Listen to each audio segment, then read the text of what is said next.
Ladies and gentlemen, welcome back to the channel. If you are watching this, you probably still haven't recovered. I know I haven't.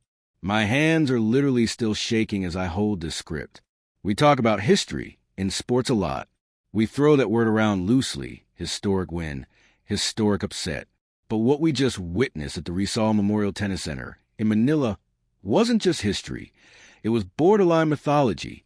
It was a kind of sporting event that 10 years from now, you will remember exactly where you were, who you were with, and how loud you screamed at your screen. We are live with part 2 of our coverage on the Philippine Women's Open, the first ever WTA 125 event on Philippine soil. And the headline story is one that defies logic, defies physics, and defies every single statistic in the book. The entire Philippines is in a state of absolute shock right now. Social media isn't just on fire. It has melted down. The hashtags #LabanAlex, #Miracle in Manila, and #Puso are trending worldwide, not just in the Philippines, but globally, as the tennis world tries to process what just happened between the Philippines' golden girl, Alexandra Eala, and the Russian powerhouse, Alina Charaeva. Let's set the scene briefly before we dive into the deep analysis. Coming into this match, the narrative was heavy. This was the round of 32. The expectations were crushing. Alex Eala, sitting at a career-high ranking inside the top 50, playing her first professional WTA match at home. Across the net, Alina Charaeva, a player who had beaten Alex before, a player with a heavy, flat game that suffocates you. And for the first hour and a half of this match, it looked like a national nightmare. It looked like the shock we were going to be talking about was a heartbreak. Eala was down a set. She was down 1-5 in the second set. She was visibly cramping. The crowd at Rizal Memorial had gone from festive to silent to funereal. And then the impossible happened. We're going to break down exactly how Alex Eala, staring down 3 match points, unable to fully push off her left leg, somehow reconstructed her game in real time to pull off a 4-6, 7-6, 7-5 victory that will go down as the greatest escape in her career. But this update isn't just about the score. We need to talk about the fallout. We need to talk about the controversy in the third set that nearly caused a riot in the stands. We need to talk about the tactical shift Eala made that confused Charaeva so badly she smashed her racket in frustration. And we need to look at the social media explosion, because right now, the internet is divided between people calling this the greatest display of puso or heart they've ever seen, and others analyzing whether Charaeva choked or Eala ascended. This is a deep dive. We're going to go point by point, emotion by emotion. We're going to look at the comments flooding in from Facebook, X, and Instagram. We are going to analyze what this win means for the rest of the tournament and for Philippine tennis history. If you thought you knew what fighting spirit looked like, you were wrong until tonight. Strap in.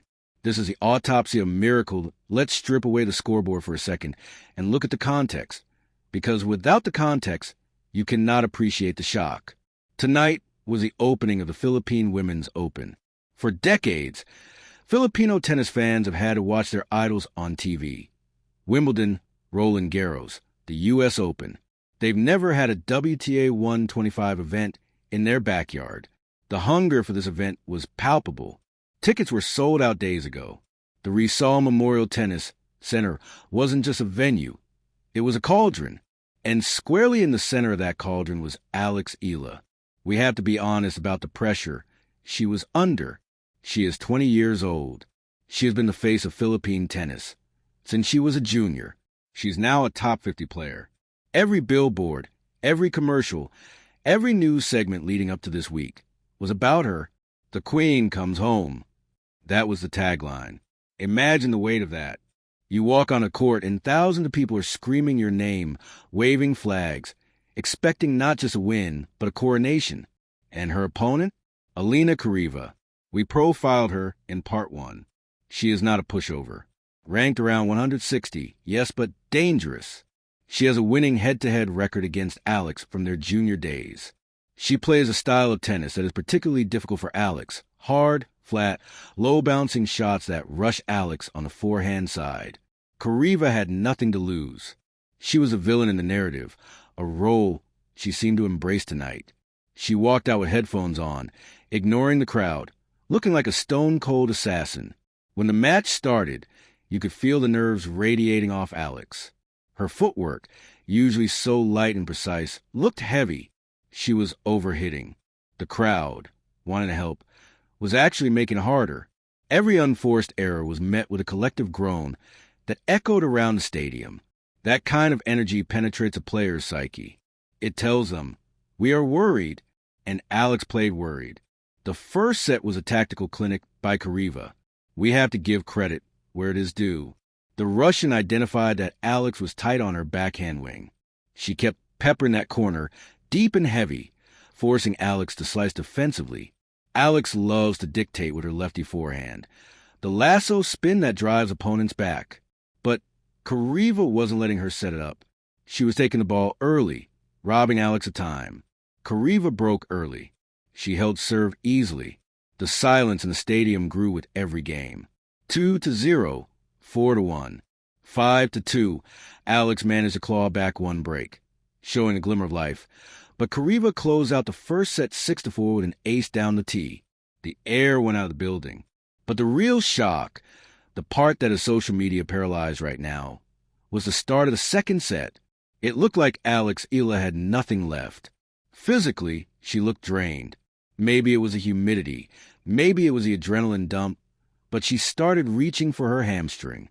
She was losing the long rallies. Charaeva, sensing blood, stepped on the gas. She broke Alex in the first game, then again in the third. It was 3-0 in the blink of an eye. The crowd tried to chant, "Let's go, Alex," but it sounded weak, unconvinced.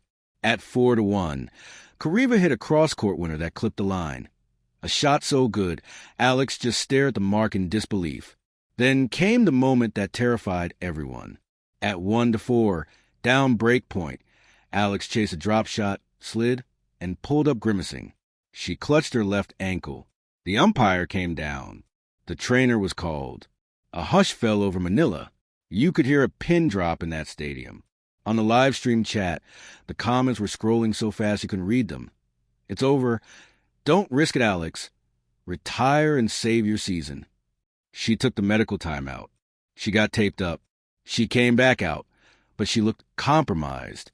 She lost the game, 1-5. Alina Charaeva was serving for the match. She was serving to knock out the home favorite in the first round of the historic home tournament. This is where the shock begins. I want you to put yourself in Alexandra Eala's shoes at 1-5, second set. You are in pain. You are being outplayed. Your home crowd is silent, preparing for the funeral of your campaign. Charaeva is serving. She has a big serve. The first point of that game, Charaeva missed the first serve. Alex stepped in on the second serve and crushed a forehand return winner. It was pure anger. Just a get-out-of-my-face shot. The crowd murmured. 0-15, then a long rally. Alex, unable to move as well laterally, decided to just stand her ground and bash the ball. She stopped playing defensive. She started hitting with reckless abandon. If she was going to lose, she was going to lose swinging. 15-30, 15-40. 2 break points. Charaeva double faulted. Nerves? Maybe. Or maybe she was surprised by the sudden aggression from Eala. 2-5. Okay, just 1 break back. No big deal, right? Alex still has to hold. And she does, barely. 3-5. Charaeva serves for the match again. This is where the social media on fire aspect truly ignited. At 30-30, 2 points from defeat, there was a controversial call. Charaeva hit a ball that looked long. The line person called it out. The chair umpire overruled it. Correction, ball was good.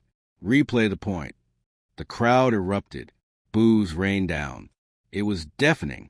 The replay showed it was millimeters, literally a fuzz of the ball on the line. But the crowd's anger seemed to wake Alex up. She looked at the umpire, nodded sarcastically, and then looked at Charaeva. That moment changed energy. The polite, nervous energy was gone. It was replaced by a gritty, us against the world vibe. Alex won the replayed point with a smash. She broke again. 4-5. The stadium is shaking now. She holds. 5-5. Charaeva is rattled. You can see it in her eyes. She's looking at her box, gesturing wildly. Why won't she die? They go to a tiebreak. The tiebreak was a blur of brilliance. Alex hit a running forehand passing shot at 5-5 in the breaker that belongs in a museum. She took the set 7-6. Chapter 4, the third set dogfight. By the time the third set started, this wasn't a tennis match anymore. It was a war of attrition. Both players were exhausted. Charaeva, to her credit, didn't fold. She regrouped. The third set was neck and neck. 1-1, 2-2, 3-3, 4-4. But here's the analysis of why Alex won. It wasn't just heart. It was tactical adaptation. Because of her limited mobility from the ankle scare, Alex stopped trying to grind from the baseline. She started coming to the net. She used the slice to bring Charaeva forward, something Charaeva hates. The Russian player wants a rhythm. She wants to hit left, right, left, right. She does not want to hit bent knee volleys. Alex dragged her out of her comfort zone. At 5-5 in the third set, the critical break happened. Charaeva, exhausted from the mental strain of blowing a 5-1 lead in the second, finally cracked. She hit 3 unforced errors in a row. Alex broke. 6-5, serving for the match. The final game was agony. 0-15, 0-30. Of course, it couldn't be easy. But then, 3 big serves. 40-30, match point. The final rally lasted 24 shots. 24 shots of pure tension. It ended when Charaeva tried to go for a winner down the line and missed by an inch. Game. Set. Match. Eala. The roar. I am telling you, the audio on the live stream clipped. It was static. The camera shook because the stadium was shaking. Alex dropped her racket, fell to her knees, and covered her face. Not in celebration, but in sheer relief.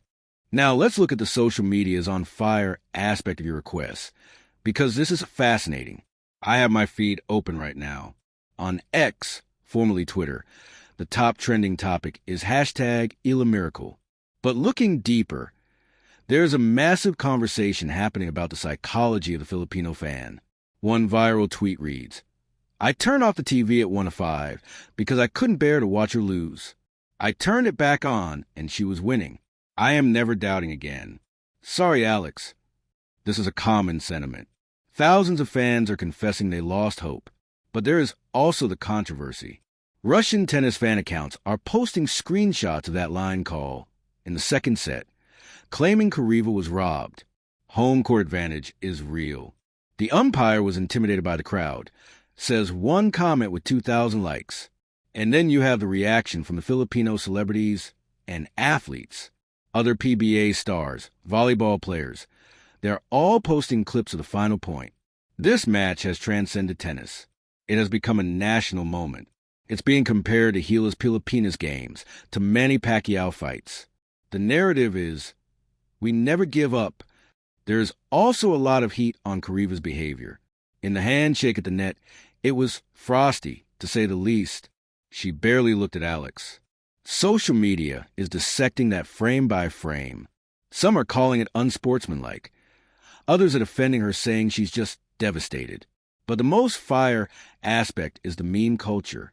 Within minutes, memes of Alex's death stare at the umpire and her collapsing on the court are everywhere. What does this mean going forward? Ticket sales. If the tournament wasn't sold out for the rest of the week, it is now. Everyone wants to see the girl who refused to lose. The target on her back, Alex is no longer just a favorite. She is a mortal one now. The aura of invincibility this match gives her is dangerous. Future opponents know they can't just get a lead. They have to drive a stake through the heart of the match to finish her. Physical condition, this is the worry. We need to wait for the press conference to hear about that ankle. Adrenaline masks pain. When she wakes up tomorrow, will she be able to walk? She played for nearly 3 hours. The recovery protocol tonight is going to be more important than the match itself. Ranking. Defending these points is crucial, but emotionally, winning a match like this at home does something to a player's confidence that no practice session can replicate. It tells you that you can play badly, you can be injured, you can be down match point, and you can still win. That is a hallmark of a champion. We have to wrap this up, but I want to leave you with a final thought on what we just witnessed. Sports are often reduced to numbers. 6-4, 7-6, 7-5. Winners, unforced errors, aces. But tonight was a reminder that the most important metric in sports is invisible. You cannot measure heart. You cannot measure the energy of a crowd that refuses to let their hero fall. Alexandra Eala walked onto that court a tennis player. She walked off as a legend of Philippine sport. I don't use that word lightly. To win when you are playing well is easy. To win when everything is going wrong, when your body is failing you, when the opponent is painting the lines. That is what separates the good from the great. Tonight, the Philippines is not sleeping. The timelines are flooded. The replays will be watched 1,000,000 times. But the tournament is not over. This was just round 1. Can she recover? Can she do it again in round 2? That is the question. But for now, let's just appreciate the miracle in Manila. We will be tracking her recovery status and bringing you updates on her next opponent as soon as the draw updates. If you were watching the match, let me know in the comments. At what point did you think it was over? Did you turn off the TV at 1-5? Be honest. I want to see how many of you kept the faith. And listen, if you enjoyed this deep dive coverage and want us to keep bringing you these minute-by-minute breakdowns of the Philippine Women's Open, make sure you smash that like button and subscribe. We are covering every single match of Alex's journey here. From a stunned, exhausted, but absolutely electrified Manila, this has been your live update. The Queen is still alive. The dream is still on. What a night for tennis. What a night for the Philippines. I'll see you in the next one. Peace.